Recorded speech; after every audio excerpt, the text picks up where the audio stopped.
함께 나누실 하나님의 말씀은 사도행전 27장 27절에서 29절까지의 말씀입니다.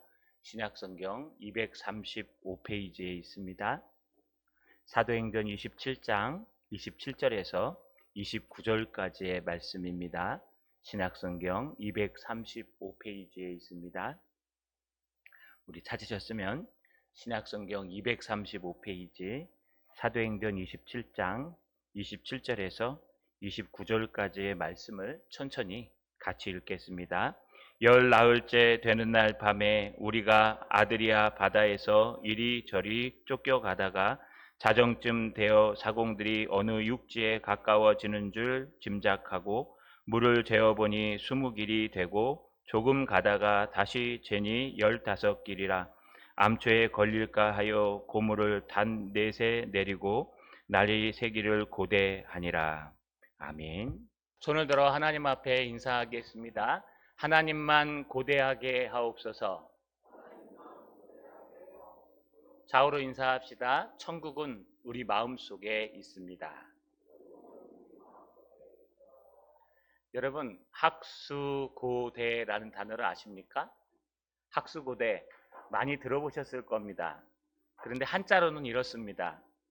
두루미학, 머리수, 괴로울고, 기다릴 때. 학이 목을 뿍 빼가지고요, 길게 빼서 무엇인가를 열심히 기다리고 있다라는 단어에서 유래됐다고 합니다. 동물학자들이 관찰해 보니까 학이요, 다리가 긴데다 목까지 긴데 이 목을 갖다가 여러분 음식을 삼키거나 또 앞을 쳐다볼 때 이렇게 쭉쭉 빼고 걷는다 그래서 학수고대, 두루미가 괴롭지만 무엇인가를 간절히 고대한다라는 의미에서 이렇게 쓰였습니다. 이 단어가 쓰이는 예들이 있습니다. 여러분, 좋은 소식을 기다리기 위해 동구밭에서 누가 오는가 기다리고 있을 때 학수고대하며 기다린다라고 얘기합니다. 결혼 날짜를 기다리는 여러분 새신랑 새신부가 날짜를 학수고대하며 기다린다라고 얘기합니다. 어머니가 아들이 돌아오기를 학수고대하며 기다린다라고 씁니다. 국민들이 우리 선수단이 금메달 따기를 학수고대하며 기다린다라고 얘기합니다. 원래 학수고대 뒤에 기다린다를 쓰면 안 됩니다. 왜냐하면 대자가 기다릴 때이기 때문에. 그러나 우리가 뭔가 간절히 구할 때 쓰는 단어가 학수고대한다라는 단어라는 겁니다. 성도가 이 땅을 살아가며 기다려야 될 게 뭘까요? 오늘 찬양이 너무 딱 맞는 것 같습니다. 열린 천국문 내가 들어가 세상 짐을 내려놓고 빛난 면류관 받아 쓰고서 주와 함께 길이 살리. 우리 성도가 학수고대해야 될 것은 이 땅에서 영광스러움도 아니고요, 이 땅에서는 우리 마음속에 있는 천국을 지키고 또 주님께서 재림하시거나 아니면 우리 개인적인 종말이 있어서 영원한 천국에 갈 때 눈물도 괴로움도 없는 그 천국을 바라보고 사는 게 아마 우리 신앙인들의 학수고대가 돼야 됩니다. 특별히 이런 학수고대를 할 때는요, 고난과 고통 속에서 합니다. 제가 이 단어를 찾아보면서 세 번째 단어에 집중을 했습니다. 여러분, 두루미 학자, 머리 숫자, 기대할 대자까지만 쓰면 되는데, 그래서 학수대라고 하면 되는데 왜 고자를 썼을까요? 이 고자가 괴로울 고자입니다. 이 사람이 보니까요, 두루미가 고개를 쭉 내밀고 뭔가 기다리고 있는 모습이 얼마나 고통스러울까. 그 고통 속에서 뭔가 기다린다, 그게 학수고대의 진정한 의미입니다. 우리 이 땅을 살아가는 건 고통입니다. 이 고통 속에서 우리가 무엇을 고개를 쭉 내밀고 두루미처럼 바라보고 고대해야 될까요? 오늘 말씀을 통해서 우리의 학수고대의 대상을 찾아가시는 저 여러분 되시길 주님의 이름으로 간절히 소망합니다. 사도 바울이 지금 열심히 배를 타고 풍랑을 만나 움직이고 있습니다. 오늘 본문에는요, 이렇게 시작합니다. 오늘 본문 27절에 보니까 열 나흘째 되는 날 밤에 우리가 아드리아 바다에서 이리저리로 쫓겨가다가 라고 얘기합니다. 여러분, 아드리아 바다가 어디냐 하면요, 오른쪽에 지도에 보시면 빨갛게 동그라미 친 게 오늘날 몰타섬, 또는 멜리데 섬이라고 얘기합니다. 그 오른편에 있는 게 다 아드리아 바다, 거기서부터 구두 모양의 이탈리아 반도를 쭉 올라가는 저게 다 아드리아 바다입니다. 지중해 안에서도 아드리아 바다가 또 나눠집니다. 바로 이 아드리아 바다까지 열 나흘째 되는 밤에 도착했다고 성경은 기록하고 있습니다. 다시 말해서 사도 바울이 탄 알렉산드리아 배가요 276명을 태우고 미항을 출발해서 이 멜리데 섬까지 약 800km 정도 됩니다. 이 800km를 보름 열 나흘째 되는 날 여러분 그 근처에 왔다고 성경은 기록하고 있습니다. 항해를 잘했죠. 왜냐하면요 사도 바울과 이 사람들이 원래 가고자 한 게 저 이탈리아 반도입니다. 그래서 항해를 벗어나지는 않았습니다. 오히려 빙글빙글 돌다가 올 때를 온 겁니다. 그런데 이 여정이 즐거웠습니까? 그렇지 않습니다. 여러분 우리가 이미 앞에서 쭉 살펴본 것과 같이 이 배는요 계속 맞바람을 타고 힘들게 항해하다가 결국은 오른쪽 맨 끝에 보시면 그레데 섬에 도착했습니다. 그레데 섬 중간쯤 미항이라는 곳에 도착했는데 아름다울 미자를 써서 아름다운 항구긴 합니다. 왜냐하면 골짜기가 쫙 우거져 있고 경치가 너무 아름다워서요 배들이 잠깐 쉬어가는 휴게소 정도일 겁니다. 그런데 겨울이 다가오자 이 겨울을 항해를 못하는 항해 금지 그 기간이 오기 때문에 그 전에 여기를 떠나지 않으면 절대로 미항에서 겨울을 나야 합니다. 얼마나 불편할까요? 그래서 사람들이 걱정하기 시작했습니다. 야, 이 미항에서 겨울 나기 너무 힘들다. 그러니 여기서 65km만 조금만 앞으로 가면 거기에 베닉스라는 항구가 있는데 거기 가면은 들어가는 입구가 두 개가 될 정도로 큰 항구고 유흥시설도 많고 편의시설도 많고 숙박시설도 많고 또 거기 가면은 선장과 선주가 잘 물건도 팔 수 있기 때문에 그쪽으로 좀 옮겨가자라고 고민을 하고 얘기를 했습니다. 그러니 이 배 대장이었던 백부장 율리오가요 선장과 선주의 말을 사도 바울에 통해서 말씀을 전하시는 하나님의 말씀보다 더 잘 들었습니다. 하나님은요 사도 바울을 통해서 항해하면 안 된다. 지금 밖으로 나가면 너희는 모든 것을 다 잃어버릴 것이다 라고 말씀하셨는데 그 말씀이 귀에 들어오지 않습니다. 결국은 그들은 미항을 출발합니다. 그런데 이 그레셈 중간에서부터 내려오는 미친 바람, 그래서 광풍이라고 얘기했습니다. 한자가 제일로 잘 표현하고 있습니다. 광풍, 미친 바람.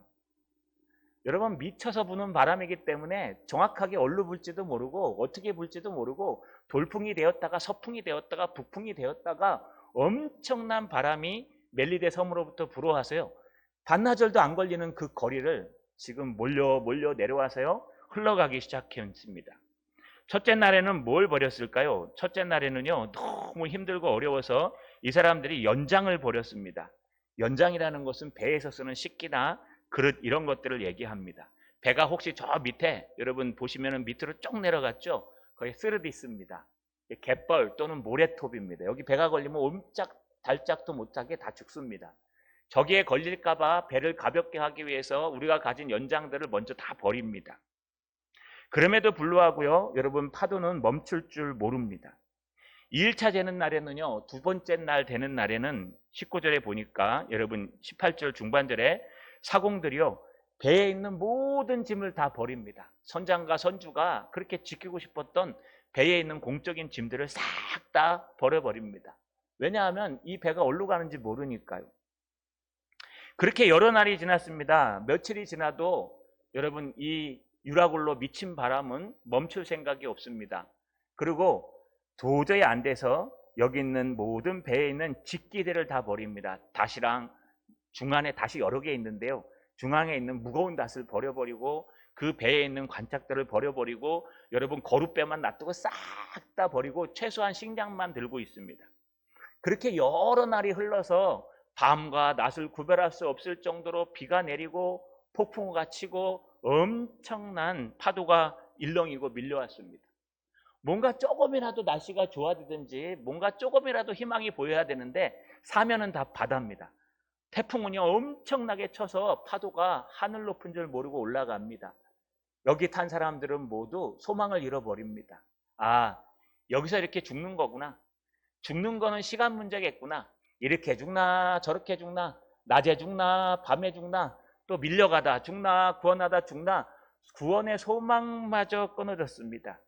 심지어는 그들은 오랫동안 밥도 먹지 못했습니다. 여기서는 그냥 아무도 나타날 수가 없습니다. 그런데 여러분, 여기서 벌떡 일어나서 얘기하는 한 사람이 있었습니다. 여러분 잘 알고 계시는 사도 바울이었습니다. 사도 바울이 어떻게 일어났을까요? 여러분, 잠잠한데 사도 바울이 딱 일어났을까요? 어제 묵상을 하고 있는데 TV에서요, 그 지나간 영화들을 틀어주면서 퍼펙트 스톰이라는 영화를 틀고 있더라고요. 다 보지 못했습니다. 풍랑 부분만 봤는데요. 선원들과 그 배에 있는 사람들이 풍랑을 이기기 위해서 유리창이 깨질까봐 유리창에다 이렇게 덧대는 겁니다. 폭풍이 얼마나 풍랑이 치냐 하면요, 이 배에 한 몇 배 치는 거예요. 팍 올라가니까 사람들이 가누질 못해요. 자기 몸도 못 가누는데 일을 해야 되니까 막 떠내려갔다 밧줄을 묶어갖고 일로 갔다 절로 갔다 떨어졌다. 그래갖고 어젯밤 늦게 야, 저 부분만 따가지고 우리 오전 예배 때 설교할 때 좀 써야 되겠다 하는데 도저히 제 실력이 거기까지 안 되기 때문에 제가 그냥 말씀만 드립니다. 여러분, 풍랑이 그렇게 막 치는데 사도 바울이 일어난 거예요. 조용한데 사도 바울이 일어난 게 아닙니다. 아마 276명 중에 사도 바울이 가장 약할 거예요. 간질 있지요, 안질 있지요, 2년 동안 구금되어서 제대로 영양 보충도 못했지요. 그리고 삐창 말라 있지요. 그러니 사도 바울이 일어나서 뭔 얘기를 해도요, 뭐 젓가락 같은 게 하나 일어나갖고 떠드는 것밖에 안 됩니다. 비는 계속 내리고 풍랑은 계속 치고 사도 바울은 아마 뭔가 의지해서 일어나 앉아갖고 이제 얘기한 것 같습니다. 사도 바울이 여러 날 후에 무슨 얘기를 했을까요? 굶주리고 절망하며 낙심하고 도저히 희망이 없는 그들을 향해서 안심하라, 걱정하지 마라, 너희 안 죽는다, 안심하라. 왜 안심해야 될까요? 우리 세 가지를 배웠습니다. 첫 번째, 지난밤 중에 내가 속하고 섬긴 하나님의 천사가 와서 하나님께서 그 천사를 보내셔서 말씀하셨다. 바울아, 두려워하지 마라. 너의 사명이 아직 안 끝났다. 그리고 너의 사명 때문에 그 탄 배에 있는 모든 사람들도 너한테 맡긴다 라고 하는 사명의 말씀이 있었다는 겁니다. 그래서 말씀을 붙들고 사명을 붙들고 안심하라, 걱정하지 마라. 나에게 주님이 말씀하셨는데 이거 니네 안 죽어. 그리고 나도 안 죽어. 걱정하지 마. 분명히 우리는 로마에 가야 돼. 왜냐? 주님께서 아직 나의 사명이 로마에 있기 때문에 절대로 무너뜨리지 않는다고 했어. 하지만 배는 잃어버릴 수 있을 것 같다 라고 하는 게 바울의 말이었습니다. 그러면서 끝에 뭐라고 얘기했습니까? 사도 바울이요, 나는 내가 속하고 내가 섬기고 있는 하나님의 말씀이 그대로 되리라고 믿습니다. 아마 이 배가요, 어디에 한 섬에 걸릴 겁니다 라고 믿음으로 얘기한 겁니다. 여러분, 이 믿음이 이루어졌을까요? 그런데 거기 탄 사람들은 별로 변화된 것 같지는 않습니다. 그 다음에 반응이 등장하지 않아요. 그리고 나서 나타나는 게 열 나흘째 되는 날 밤에요. 아마 첫째 날, 둘째 날, 셋째 날 지나고 여러 날 후에라고 하는 이 여러 날 후가 키포인트입니다. 아무리 찾아봐도 사도 바울이 일어나서 얘기한 이 날짜가 언제일까? 14일까지 걸렸으면 3일까지는 기록이 있고 4일부터는 없으니까 거기서 여러 날 후라 그러면 제 생각에는 한 10일 정도 되지 않을까? 한 열흘 정도 돼가지고요, 이제 막 기진맥진해서 있을 때 사도 바울이 일어서서 얘기한 거예요. 지난밤에 나한테 하나님께서 천사를 보내셔서 말씀하셨어. 분명히 우리는 로마에 가야 돼. 그리고 너희 생명들 다 나에게 맡기셨어. 분명히 너희는 죽지 않아. 걱정하지 마 라고 딱 끝나는 순간 갑자기 육지가 딱 보이면 어떻게 될까요?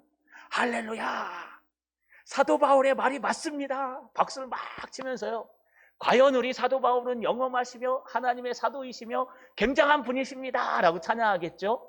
그런데 사도 바울이 그렇게 큰 소리를 치고 나는데도 여전히 태풍이 불어요. 사도 바울이 그렇게 믿음의 예언을 틀림없이 우리는 한 섬에 걸릴 거야, 틀림없이 육지로 가지는 않을 거야. 왜? 내가 로마로 가야 되기 때문에 틀림없이 로마로 가는 저 몰타 주변에 섬들이 많습니다. 저 한 섬에 걸릴 거야 라고 사도 바울은 확신하며 예언한 겁니다. 여러분, 지지난주에 말씀 나눈 것처럼 26절에 그런즉 우리가 반드시 한 섬에 걸리리라, 틀림없이 틀림없이 한 섬에 걸리지 육지는 안 갈 거야 라고 사도 바울이 예언했습니다. 그러면 바로 그 순간 육지에 탁 걸리는 거예요. 뭐 암초에 부딪히든지 어찌됐든 둥 여러분 육지가 보이든지 좀 있으면 감각 있는 사람들이 빨리 알아챕니다. 그렇게 빨리 보이면 됩니다. 그런데 언제인지 모르지만 여러분 며칠이 더 지난 것 같습니다. 사도 바울이 분명히 믿음으로 얘기했는데 며칠이 지나도 폭풍은 그대로 칩니다. 며칠이 지나도 여러분 바람은 그대로 있습니다. 분명히 하나님께서 분명히 사도 바울을 통해서 이 폭풍 해결해 줄게. 너희 다 살아날 수 있어. 걱정하지 마. 한 섬에 걸릴 거야. 여러분 배에 타신 분들이 육지로 내려오는 게 얼마나 행복한 줄 아십니까? 배에 타고 있으면 배가 늘 이렇게 흔들립니다. 흔들. 이거 못 참는 분들은요 멀미 나가지고 잠도 못 자요. 몇 번 토하고 나면 해결은 됩니다만 뭐 귀 밑에를 붙여도 안 되고 심합니다. 그런데 이 배를 흔들흔들 타고 있는 사람이 육지에 딱 내리면요 육지가 흔들흔들거린대요. 그런데 그렇게 좋대요. 왜냐하면 안 흔들리니까. 배에 탄 사람들은요 섬이 됐든 뭐가 바위가 됐든 육지에만 딱 내리면 그렇게 마음의 안정이 온답니다. 여러분 똑같습니다. 그냥 육지가 좀만 보여서 섬이라도 괜찮으니까 거기에 내리면 될 텐데 사도 바울이 염려하지 마. 하나님은 분명히 역사하시고 살아계시고 하나님의 말씀은 틀림없이 이루어져. 우리는 틀림없이 로마에 가고 너희들은 다 살아날 거야. 말이 끝나는 순간 육지가 탁 보이면 얼마나 좋아요. 그런데 며칠이 더 가도 태풍은 멈추지 않고 바람도 멈추지 않고 육지는 보이지 않습니다. 어디까지 흘러왔냐? 여러분 아까 말씀드린 대로 아드리아 해까지 흘러왔다고 얘기합니다. 여러분 아드리아 해는요 동그라미 친 데가 멜리데 섬이고요. 그 위가 시실리아 섬이고 그 구두 모양이 이탈리아 반도입니다. 거기에 로마가 있습니다. 그 오른쪽 바다 위쪽이 다 아드리아 해입니다. 근데 아드리아 해는요 여러분 지중해 이쪽 편에 있어요. 서편에. 그렇기 때문에 아드리아 해를 누구를 얘기하냐면 이탈리아 반도를 끼고 흐르는 게 아드리아 해예요. 결국 이 배는 아드리아 해로 가야 되는 겁니다. 제대로 온 겁니다. 근데 여러분 지금 흘러서 로마로 가고 있는 거예요. 배가. 이 상해를 잘해갖고 갔을까요? 아니요. 미친 광풍 속에서 가고 있는 거예요. 바람이 어디를 흐를지, 파도가 얼마나 더 높이 칠지, 비가 더 얼마나 많이 내릴지 도저히 추측할 수 없습니다. 이 배에 타고 있는 사람들은요 소망이 끊겨가지고 이 배가 어디로 가나, 육지만 가면 좋겠다, 서르디스로 갈라나, 밑에 리비아 반도로 내려갈라나, 어찌든 가면 되겠다라고 해서 갔고요. 여러분 계속해서 막 흔들리고 있는 거예요. 사도 바울의 말이 기뚱이나 들렸을까요? 아마 어떤 긍정적인 신앙인이 일어나갖고 염려하지 마. 이럴 수 있어. 곧 좋아질 거야. 염려하지 마. 근거도 없이 떠드는 말처럼 들렸을 겁니다. 그것도 제일 조그만 사람이 일어나갖고요. 이단의 괴수라고 불리는 사람이 일어나서 염려하지 마. 내가 믿는 하나님이 틀림없이 너희 안 죽인데 저 섬에 아마 걸릴 거야. 그런데 안 걸려요. 그러니 그냥 지나가는 뜬구름이겠구나라고 생각하고 있었을 것으로 보입니다. 심지어는요, 여러분 중간에 보시면 아드리아 바다에서 이리저리로 쫓겨가고 있다고 얘기합니다. 이 이리저리로 쫓겨간다는 말이요, 여러분 누군가 의해서 움직인다는 뜻이에요. 내가 추동으로 조절하는 게 아니라 이게 어디로 갈지 모르고 그냥 갈 대로 가라 내팽겨쳐 놓는 거예요. 에이, 갈 때 될 대로 되라. 뭐 어디에 걸리든 어디에 부딪히든 뭐 상관없겠죠. 어차피 가는 인생 이래도 가고 저래도 가는데 갈 대로 가라 하고 여러분 미친 바람 속에 우리의 인생을 맡겨놓은 겁니다. 그런데 여러분 갈 대로 갔을까요? 아니요. 가야 될 대로 갔습니다. 하나님은요 이 미친 바람을 움직이셔서 이 주도권을 빼앗긴 이 배가요 로마로 가는 그 멜리데 섬 쪽으로 갈 수 있도록 계속 인도하셨어요. 여러분 심지어 어떻게 됐을까요? 이것이 시간이 지나니까 깨달아지기 시작합니다. 14일 날 자정쯤. 이 자정이라는 단어는 꼭 12시를 얘기하는 게 아닙니다. 원문대로 해석하면 깊은 밤중에 이런 뜻입니다. 배가 여전히 파도를 쳐서 이리저리로 흔들리고 있는 아주 깊은 밤중에 갑자기 움직이는 사람들이 있습니다. 누구냐 하면 사공들입니다. 선원들이라고 할 수 있죠. 선주와 선장과 선원들이 바쁘게 움직입니다. 왜 바쁘게 움직이셨을까요? 여기 보니까 어느 육지에 가까워지는 줄 짐작하고 여기 짐작하고라는 단어는요, 히포노메오라는 단어를 쓰는데, 히포라는 뜻은 뭐뭐 곁에 가까이란 뜻이고요, 노메오라는 뜻은 감각, 마음을 얘기합니다. 그래서 그에게 갑자기 어떤 마음이 확 들었다는 거예요. 지금 선장과 선원들 가슴 속에, 이 감각 속에 뭔가 확 다가왔다는 거예요. 뭐가 다가왔을까요? 어느 육진가가 가까이 왔다는 그 느낌이 확 다가왔다는 거예요. 야, 이거 누가 주신 마음일까요? 이거는요, 누가 주신 마음이라기보단 선원들, 사공들의 경험입니다. 여러분, 이 당시에 밤에 항해를 할 때는요, 나침판이 아직 개발되지 않았기 때문에 날씨가 안 좋고 풍랑이 좀 처지면요, 선원들과 이 사람들은 항해술이 보통 소리로 많이 듣는다고 합니다. 소리와 배에 부딪히는 파도 감각으로. 그래서 육지가 가까이 왔다라는 걸 어떻게 하냐 하면, 여러분, 배 밑창에 부딪히는 이걸 갖다가 여러분 전문용어로 방류묘라고 얘기합니다. 제가 방류묘를 아무리 찾아봐도 이 방류묘가 정확하게 뭔지에 대해서는 기록이 없습니다. 그러나 이 나침판이 없을 때 선원들이 육지에 가까이 왔을 때 밤에 알 수 있는 방법이 이 방류묘랍니다. 방류묘는요, 추정하건대 아마 밑에 수심이 약 35km, 6km 정도, 6m 정도 됐을 때 이 바다의 갯벌을 통해서 이렇게 올라오는 융기되는 이 물의 모양을 얘기하는 것 같습니다. 정확하게는 알 수 없지만 이 방류묘를 갖고 육지에 가까이 왔음을 알 수 있습니다. 두 번째는요, 이 육지에 있는 절벽에 부딪히는 파도 소리를 갖고 안답니다. 그 여러분, 이 바다에서 청 하고 치는 파도와 육지 가까이 가서 육지가 배를 갖다 또는 바위를 탁 하고 치는 이 파도 소리가 전혀 다르답니다. 그러니까 사공들이, 이 선원들이 얼마나 배에서 여러분 잔뼈가 굵었는지, 이 막 배고프고 굶주리고 소망이 없고 절망이 있는 이 가운데서도 갑자기 여러분 히포노메오, 갑자기 이 마음의 감각이 확 살아나가지고요, 육지다, 파도 소리가 다르다, 육지다, 지금 배에 부딪히는 방류모의 느낌이 다르다, 그 육지에 가까이 왔다 라고 하는 감각이 확 올라왔다는 거예요. 어떤 감각이요? 어느 육지에 가까이 와 있는 줄 짐작하는 감각이 왔다는 겁니다.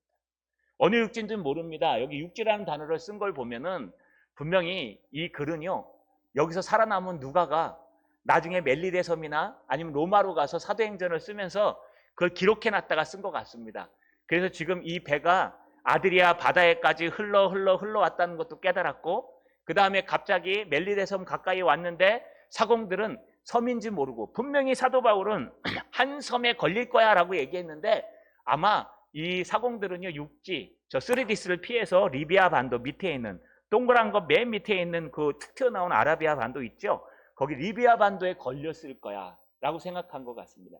그래서 어느 육지에 가까워지는 줄 짐작하고 라고 쓴 겁니다. 어찌됐든 중요한 거는요, 방류묘를 부딪혔던, 아니면 파도 소리가 육지에 그 여러분 절벽에 꽝 부딪히는 소리가 들렸던 상관없습니다. 중요한 것은요, 지금 거기에 있던 사공들이 감각으로 깨달을 수 있을 정도로 지금 이 배는 육지에 가까워졌고, 사도 바울이 말한 것처럼 틀림없이 한 섬에 걸리리라고 하는 말씀이, 그 믿음이 이루어지고 있다는 겁니다. 여러분, 별로 아닌 것 같죠?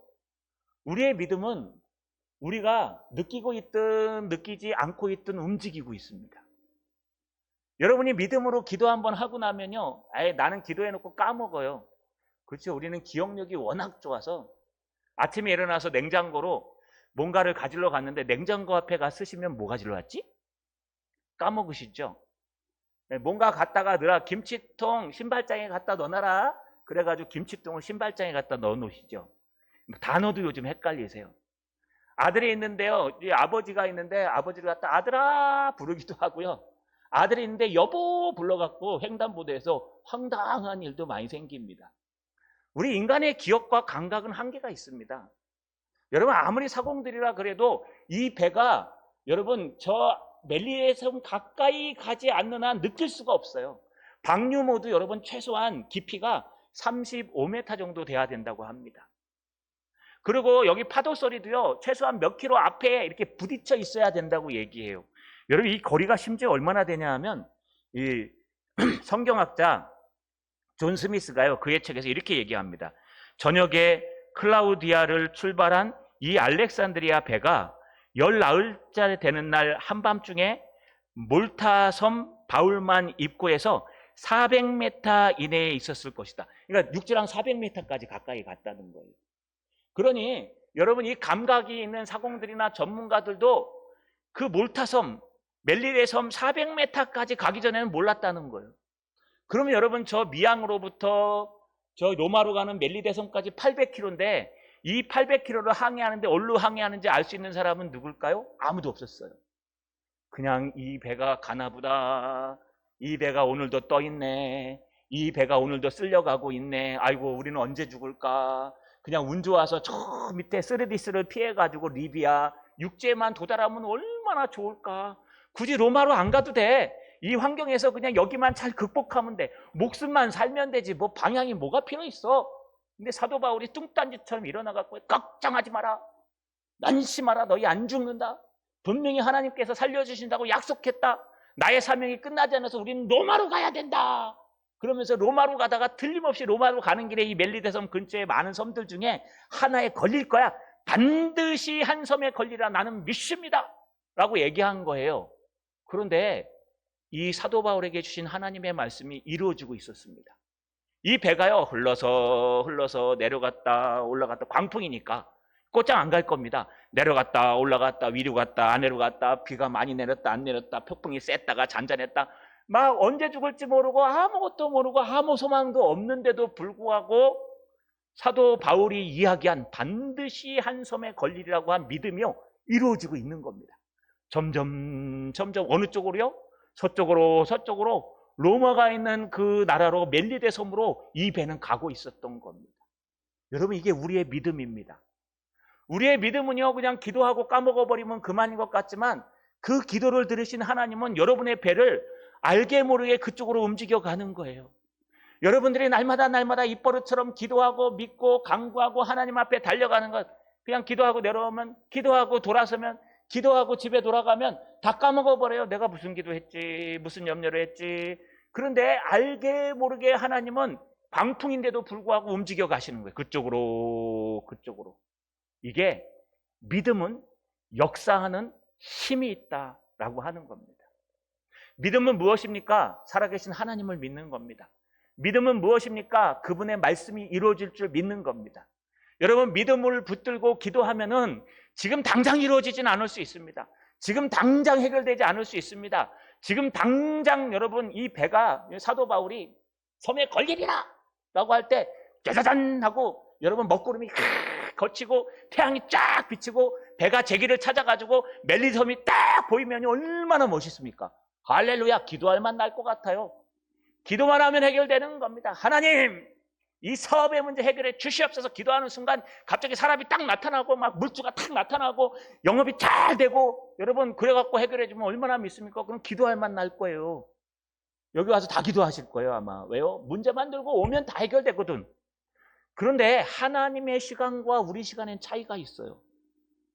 하나님의 시간표와 우리 시간표는 조금 다릅니다. 그래서 우리는 지금 요때 이루어 주셔야 되는데 하나님은 조금 늦는 것 같아요, 우리 생각보다. 그렇죠?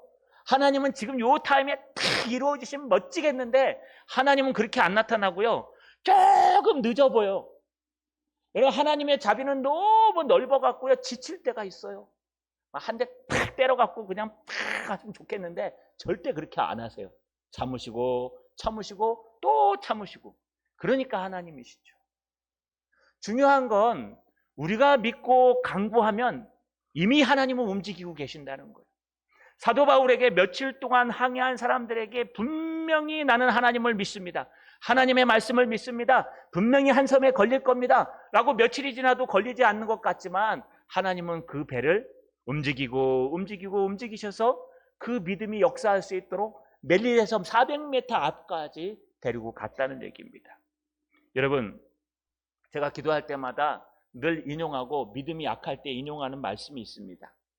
야고보서 5장 16절에서 18절에 보시면 믿음의 기도에 대해서 이렇게 얘기합니다. 그러므로 너희 죄를 서로 고백하며 병 낫기를 위하여 서로 기도하라.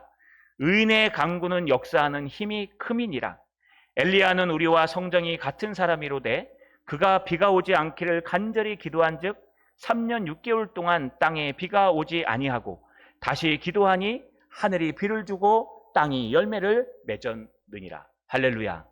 할렐루야. 여러분, 엘리야는 우리와 성정이 똑같은 사람이래요.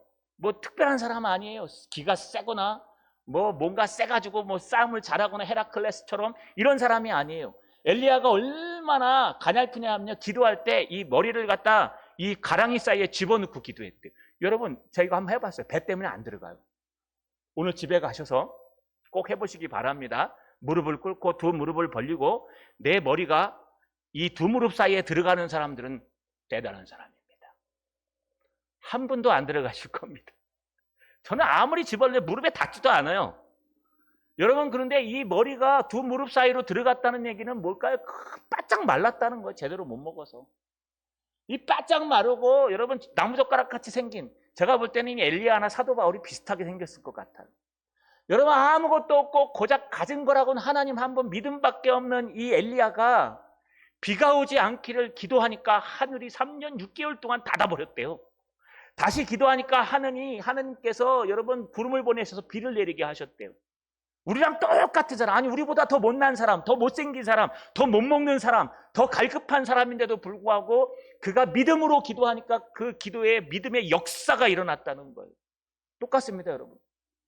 우리가 기도하고 하나님 앞에 믿음으로 이 폭풍 속에서 나가면요, 주님은 분명히 미친 광풍 속에서 우리를 인도해 가실 겁니다.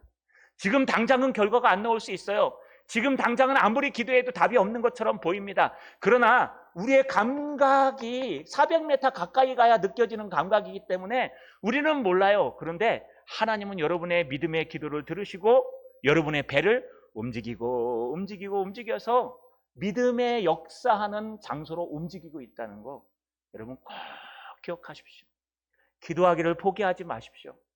주님을 붙들기를 포기하지 마십시오. 기도해놓고 까먹어도 괜찮아요. 뭐 교회 오다가 이 기도해야 되겠다 와서 교회 썩 들어오니까 뭐하러 왔지?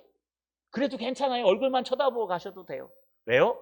하나님은 끊임없이 믿음으로 역사하고 계십니다. 믿음을 포기하지 않는 저 여러분 되시길 주님의 이름으로 간절히 소망합니다. 여러분 뿐만 아닙니다. 이 사공들이요, 감각을 채서 이제 재기 시작합니다. 어떻게 잴까요? 28절에 보니까 물을 재어보니 20길이 되고 조금 가다가 다시 재니 15길이라. 여러분, 이제 물을 재는 겁니다. 여기 재다라는 건 원래 원문 던지다에서 나온 뜻입니다. 여러분, 이 당시에는 여러분 따로 뭐 줄자나 이 막대기자도 한계가 있기 때문에 없습니다. 그래서 이 밧줄 같은 거, 줄 기다란 끈에다가요, 이렇게 표시를 합니다. 길이를 표시해 갖고 그걸 갖다 끝에다가 쇠나 아니면 돌을 달아가지고요, 이렇게 던집니다. 던지면 그게 무게에 의해서 밑으로 쭉 떨어지면 땅에 딱 걸리지 않습니까? 그럼 팽팽해지면 그 높이를 재는 겁니다. 그 줄에는 뭐가 표시되어 있냐 하면요, 길이라는 단어로 표시되어 있습니다. 여기 20길, 15길 할 때 여러분 1길, 2길 들어보셨습니까? 이 물을 재는 단위인데요, 우리 옛날에 여러분 강에서 놀다가요, 몇 길이나 돼? 그러면 알았어, 기다려. 그러고 꼬르륵 하고 내려갑니다. 내려가면요, 땅에 딱 대면 바깥에 있는 애들은 요 손을 보고 깊이를 압니다. 쏙 들어가면 깊다, 가지 마라. 요쯤 딱 걸리면 괜찮다 이러고 수영 잘하는 애가 가갖고 한강에 그 물을 잽니다. 지금 못 들어갑니다. 여러분, 이렇게 길이 있는데 비슷한 겁니다. 이 길이라는 단어는 여러분 헬라어로 오르가니스라는 단어를 쓰는데, 이 올가리아는 뭔 뜻이냐 하면 남자가 이렇게 쫙 뻗었을 때 이쪽 검지서부터 이쪽 검지까지 한 길입니다. 근데 보통 우리 이렇게 자기 키라고 얘기하죠. 그래서 이집트나 이 팔레스타인 쪽 조그만 사람들 말고요, 성인들 큰 사람들의 길이가 약 1.8m 정도 됩니다. 그러니까 여기 등장하는 20길 하면요, 여러분 약 36m 정도 돼요. 아까 얘기했죠, 여러분 이 방류묘, 배에 부딪혀오는 이 파도의 느낌은 36m 이내에만 느낄 수 있어요. 지금 그거 느낀 길이네 똑같습니다. 그 조금 있다 다시 찍 던져가지고 재봤더니 15길, 27m 정도 된 겁니다. 깊이가 27m 대단합니다. 여러분, 이것도 지금 10m 안 될 거요. 27m면 이거의 몇 배입니다. 지금. 그러니 얼마나 깊겠습니까? 그런데도 불구하고 큰 배가 조심해야 될 것은 암초기 때문에 여러분 27m는 깊은 거리는 아닙니다. 그때부터 이 사공들이 움직이기 시작합니다. 어떻게 움직일까요? 여러분, 길이를 재고 나서 29절에 보니까 암초에 걸릴까 하여 고물로 닷줄 넷을 내리고, 아까 다 버렸다 그랬지 않습니까? 그러나 조그만 보조닷은 갖고 있습니다. 그걸 갖다가 여러분, 고물은 어디냐 하면 예수님께서 고물에서 주무신 건 배 뒤편을 얘기합니다. 배 뒤에 이렇게 뚝 나온 그 부분이 고물인데요. 지금 이 배가 파도에 밀려서 막 이렇게 가고 있는데 원래 닷은 앞에다 내리는 겁니다. 앞에서 닷을 내리면 배가 그걸 중심으로 이쪽으로 갔다 돌면서 배가 지키는 거예요. 그런데 지금 파도가 세기 때문에 앞에다 내리면 배가 자칫하면 여러분 암초에 걸려서 부딪힐 수 있습니다. 그래서 여기 아주 잔뼈가 굵은 사공들은요, 이 15길인 걸 확인하고 바로 닷을 갖다 어디다 내리냐? 배 뒤쪽에다 4개를 갖다 짠 내리는 거예요. 그럼 배 뒤에 4개를 내리면 아무리 바람이 불어도 이 배가 안 움직여요. 이렇게 왔다 갔다 하고 움직이지 않습니다. 왜냐하면 암초에 걸릴까 봐. 자, 이제 남은 건 뭘까요? 남은 건 29절 끝에 날이 새기를 고대하니라. 왜 고대할까요? 뭐 육지가 보여야 헤엄쳐 갈 거 아닙니까? 육지가 보여야 뭐 갈 거 아닙니까? 배는 더 이상 가다 암초에 붙이면 자초하면 끝나니까 배는 요 깊이에서 놔두고 여러분 육지가 보이면 글로 가는 거예요. 이 한국에는요, 큰 배가 들어올 수 있는 항구가 저 인천이랑 부산 정도밖에 없대요. 그래갖고 저희 그 사촌 조카가 항해를 해갖고 요즘 졸업은 했습니다. 예, 목포 항해학과 항해대학 나와가지고 해양대학 나와서 항해학과 나와서 여러분 군복무 대신에 했는데 큰 배를 하는데요. 이 배는 아무데나 못 들어간대요. 그래갖고 부산에만 들어오는데 부산에도 도크가 몇 개밖에 없대요. 거기에 이미 배가 있으면 못 들어와갖고 저 바다 한가운데다 정박해놓고 조그만 배를 타고 들어온답니다. 그래서 거기에 막 물자 싣고 간대요. 그 정도로 배는 크기 때문에 이 큰 배가 조심해야 될 건 밑에 있는 암초들입니다. 이 암초에 걸리면요, 이 한밤중에 그냥 죽는 거예요. 그래서 사공들이요, 지금 단 4개를 움직이지도 못하게 이제 여기 됐다. 더 이상 떠내려가면 바다로 다시 갈 수 있으니까 이 육지 근처에다 서자. 그리고 막 닷을 4개 내려놓고 못 움직이게 딱 잡고 이제 기다리는 거예요. 뭐만? 날이 새기를 기다리는 거예요. 근데 여러분, 이 고대하다라는 단어가 참 재밌는 단어입니다. 이 고대하다라는 단어가 어떤 단어일까요? 앞에 여러분 학수 고대 보셨죠? 괴로울고 기다릴 때, 괴로움으로 기다리다 라는 뜻이죠. 근데 여러분, 이 괴로움으로 기다리라는 뜻이 헬라어 원문에도 똑같이 등장해요. 이게 여러분 유코마이라는 단어입니다. 이 유코마이라는 단어, 이 고대하다라는 단어가 뭐냐? 소원하다, 신에게 간청하다, 신에게 기도하다라는 뜻이에요. 이 당시에 신한테 기도할 때는요, 막 즐거운 마음으로 기도 안 했습니다. 나를 쳐서 복종시키면서 기도했어요. 불교에 보면 108번뇌 있죠. 막 100번, 1000배 막 하죠. 이렇듯이 이 당시의 신앙인들은요, 자기를 쳐서 하나님 앞에 복종하며 기도했습니다. 그래서 괴로울고 기다릴 때를 쓰는 거예요. 괴로움으로 하나님 앞에 기도하다. 기도하는 건 기쁨만 있지 않아요. 기도하는 건 괴로워요. 괴로움으로 여러분 이 다리 발길을 고대하다. 고대 기다리다, 소망하다라는 뜻입니다. 아니 얼마 전까지만 해도 구원의 소망이 없어서 죽으려고 그랬어요. 파도가 며칠 치고 바람이 불고 비가 안 보고 한날 앞길이 안 보이니까 에이 될 대로 되라. 막. 이래도 살아도 한평생 저래도 살아도 한평생 될 대로 되라. 그러면서 여러분 막 하고 있다가 나중에 절망이 왔어요. 아이고 배도 고프고 바다의 풍랑은 안 멈추고 이제 죽을 것 같네. 아이고 언제 죽을까? 오늘일까? 내일일까? 마지막 식량을 언제 먹고 다 죽을까? 마지막 죽는데 그냥 한번 배부르게 먹고 죽자 하면서요, 구원의 소망마저도 없었습니다. 사도 바울이 일어나서 아무리 떠들어도 이 사람들은요, 뭐 보이지 않는데 살려준대 걱정하지 마. 너 봤어? 걱정하지 마. 풍랑 속에서 하나님이 말씀을 붙들고 하나님을 붙들고 기도하면 하나님의 역사하는 힘이 있어서 틀림없이 해주신다고 했어. 네 꼬라지를 봐라. 네가 지금 인생이 바뀌냐? 아무것도 없고 아무것도 없잖아. 하나님은 역사하고 계신데 나는 감각이 없어요. 왜요? 하나님과 가까이 있지 못하니까. 하나님은 지금 배 위에서 엄청나게 역사하고 계시고 배를 갖다 이리 몰고 저기 몰고 저를 몰라서 800km 다니는 그 길을 갖다가 로마로 가려고 막 믿음으로 이끌어가고 계시는데 우리의 감각은 못 느껴요. 하나님이 하고 있는지. 그러니까 주여 이게 뭡니까? 그런데 갑자기 그 믿음의 역사가 이루어지기 시작하고, 갑자기 죽을 것 같은 여러분 절망 속에 있던 사람들이 움직이기 시작하고, 감각을 느끼고, 배에 닻을 내리고, 이제 마지막 뭐 하는 겁니까? 하나님만 바라보고 기도하고 있는 거예요. 사도 바울과 그 일행들이 아마 기도했을 겁니다. 하나님, 날이 밝게 하옵소서. 날만 밝으면 우리가 살 수 있습니다. 하나님 감사합니다. 사도 바울이 믿은 그 믿음의 역사가 지금 놀랍게 일어나고 있네요 하면서 자기를 쳐서 복종하며 누구를 바라봤을까요? 살아계신 하나님을 보고 간절히 기도하고 있는 겁니다. 이게 진짜 학수고대입니다. 여러분, 학수고대라는 건 소망이 있는 사람들이 하는 겁니다. 학수고대라는 건 소망도 없는 사람들이 하는 게 아니에요. 학수고대는요, 소망이 있는 사람들이 하는 거예요. 엄마가 저 시장에 갔다가 약과 사온단다. 약과 좋아하십니까? 빨간 사탕이랑? 예, 이거 좋아하시면 옛날 사람들이십니다.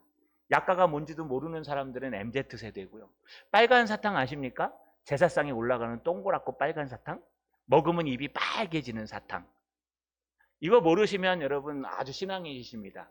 이거 알고 계시는 분들은 옛날에 제사 지내본 사람들이에요.